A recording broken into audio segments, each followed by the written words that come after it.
तो पिछले एपिसोड में हमने देखा था कि 113 बैरियर का एक सोल्जर जैसे ही अपनी गाड़ी में चढ़ता है उसके साथ कुछ अजीब सी घटना हो जाती है और यहाँ पर उसकी मौत भी वाक़या हो गई थी। ये देखकर तो वहाँ पर मौजूद सभी डिसाइपल्स खौफ के मारे डर गए थे कि पता नहीं हमारे सोल्जर के साथ क्या हो गया है। साथ ही साथ में शियान्यू रेंशियासु पर भी इल्जाम लगा देता है। वो रेंशियासु से कहता है कि ये सब कुछ तुम्हारी वजह से वाक़या हुआ है, जिस पर रेंशियासु भी उससे कहता है कि मैं नहीं जानता हूँ कि ये सब कुछ किस वजह से हो गया है। नेक्स्ट पार्ट शुरू करने से पहले मैं आपको एक स्टोरी के बारे में बता देना चाहता हूं जो कि रिसेंटली रिलीज हुई है और ये story the great monkey king की है। दरअसल दोस्तों इस मंकी किंग की पैदाश एक शक्तिशाली पत्थर से हो गई थी, जिसकी वजह से वहां पर मौजूद बाकी मंकीज उसे अपने साथ नहीं रखना चाहते थे। ऐसा होने के कारण अब वो मंकी किंग बिल्कुल ही अकेला हो चुका था, लेकिन वो हार नहीं मानता और फाइनली इमॉर्टैलिटी को भी हासिल कर लेता है। तो आगे की स्टोरी जानने के लिए लिंक मैंने नीचे डिस्क्रिप्शन में दे दिया हुआ है। तो चलिए बिना और कोई टाइम ज़ाया किए नेक्स्ट एपिसोड की एक्सप्लेनेशन की तरफ बढ़ते हैं। नेक्स्ट एपिसोड की शुरुआत भी शियान्यू और रेंशियासु से होती है। शियान्यू रेंशियासु से अभी भी यही कह रहा था कि ये सब कुछ तुम्हारी वजह से ही हो रहा है और ये उससे ये भी कहता है कि हमारे पास ये इख्तियार है कि हम तुम्हें मारने का ऑर्डर भी दे सकते हैं। लेकिन दोस्तों रेंशियासु भी उसकी सभी बातें खामोशी से खड़ा होता हुआ सुन रहा था कि तभी उसका दूसरे साथी आकर उससे कहता है कि हमें इन सबको इग्नोर करके आगे जाना चाहिए। यहाँ पर दोस्तों शियान्यू को दूसरा साथी अपने साथियों से कहता है कि इस शख्स को जो अभी मर चुका है इसे किसी अच्छी सी जगह पर दफना दो। कि तभी यहाँ पर उसका दूसरा साथी उससे कहता है कि हमें इसे घर लेना चाहिए। शियान्यू उससे कहता है कि हम इसे अपने घर पर नहीं लेकर जा सकते हैं क्योंकि यह हमारे ऊपर बोझ बन जाएगा, इसलिए किसी इसी अच्छी जगह पर दफना दो। दूसरी तरफ हम रेंशियासु को भी देखते हैं जो उस मरे हुए सोल्जर के पास आकर उसके पास बैठ जाता है ताकि वो उसे अच्छी तरीके से चेक कर सके कि इसे आखिरकार हो क्या गया था। रेंशियासु अपना हाथ उसकी बॉडी पर रख देता है ताकि वो उसे चेक कर सके कि तभी उसे एक बड़ा सा घाव देखने को मिलता है जहाँ पर उसे कीलनुमा चीज चुभ गई थी, जिसकी वजह से उसे पता चल जाता है कि ये तो किसी खतरनाक जानवर ने किया है और उस जानवर के जहर की वजह से ये इतना जल्दी मर भी चुका है। इसलिए वो खुद को भी चौकस कर देता है ताकि वो खुद पर हमला करने वाले बाकी जानवरों से खुद को बचा सके। रेंशियासु के खड़ा होने के बाद शियान्यू भी आकर उसके गर्दन पर मौजूद घाव चेक करता है, जिसे देखकर तो वो भी हैरान था। साथ में पास में खड़ी हुई वो लड़की भी हैरान थी कि इसकी मौत किस वजह से हो गई है। रेंशियासु को शियान्यू यहाँ पर कहता है कि तुम यहाँ पर शियान्यू को अपने साथ लेकर चलो और हम बाकी सभी लोग दूसरी गाड़ी में सवार होकर चलते हैं, जिस पर रेंशियासु ऐसे ही करता है और वो सभी लोग वहाँ से रवाना हो जाते हैं।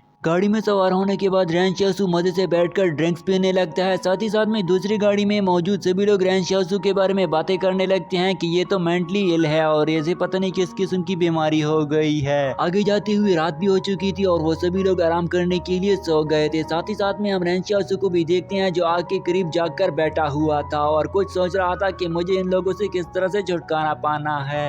इसके बाद दोस्तों नेक्स्ट सीन में सुबह हो चुकी थी और वो सभी लोग दोबारा से जाकर अपने गाड़ियों के साथ खड़े हुए थे कि तभी यहाँ पर एक सोल्जर देखता है कि गाड़ी में तो वो डेड बॉडी मौजूद नहीं है, जिस पर वो सभी लोग गाड़ी की तरफ भागने लगते हैं। वो सभी देखते हैं कि गाड़ी में तो उनकी लाश मौजूद नहीं है, जिस पर वो सभी लोग तो हैरान हो गए थे। साथ ही साथ में उन्हें कुछ अजीब सी साउंड भी सुनाई देती है, जिस पर रेंशियासु दोबारा से खुद को चौकस कर देता है ताकि वो उसके हमले से खुद को बचा सके।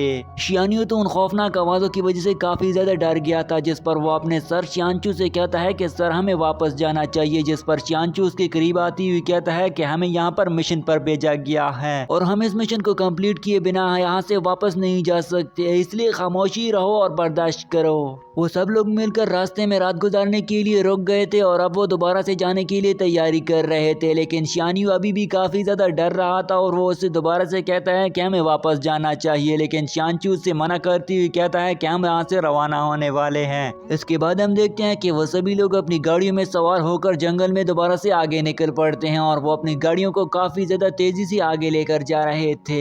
वो सभी लोग रास्ते पर जाती हुई एक बड़ी सी पहाड़ी के पास दोबारा से रुक जाते हैं और अपनी गाड़ियों को रोककर उससे नीचे आने लगते हैं। रेंशियासु भी बॉक्स के लिए जंप करके नीचे उतर जाता है। रेंशियासु उसी लड़की के साथ दोबारा से रवाना हो जाता है और उससे कहता है कि क्या तुम्हें डर नहीं लग रहा है, जिस पर वो लड़की उससे कहती है कि आर्मी तो आर्मी होती है और आर्मी के किसी भी कमांडर को डर नहीं लगती, है, इसलिए मुझे भी डर नहीं लग रहा है। वो लड़की उसके पास मौजूद चॉकलेट्स की तरफ भी देखती है, क्योंकि दोस्तों रैन शाओसू तो चॉकलेट्स को काफी ज्यादा पसंद किया करता था और वो अपने साथ कहीं भी निकलता था तो चॉकलेट्स को अपने साथ जरूर लेकर निकलता था। इसी के साथ ही दोस्तों ये पार्ट यहीं पर एंड हो गया था। मुझे उम्मीद है कि आपको ये एपिसोड अच्छा लगा होगा। साथ ही साथ में मैं इसका नेक्स्ट एपिसोड आपके लिए बहुत ही जल्द अपलोड कर रहा हूँ और साथ ही साथ में आप उस मंकी किंग की स्टोरी को भी जरूर से देख लेना, जिसका लिंक मैंने नीचे डिस्क्रिप्शन में दे दिया है। द मंकी किंग की स्टोरी के सेकंड एपिसोड को मैं आपके लिए बहुत ही जल्द अपलोड कर रहा हूँ। तब तक के लिए वेट करें और हमारे चैनल को सब्सक्राइब करके पास में मौजूद बेल आइकन को भी प्रेस कर देना।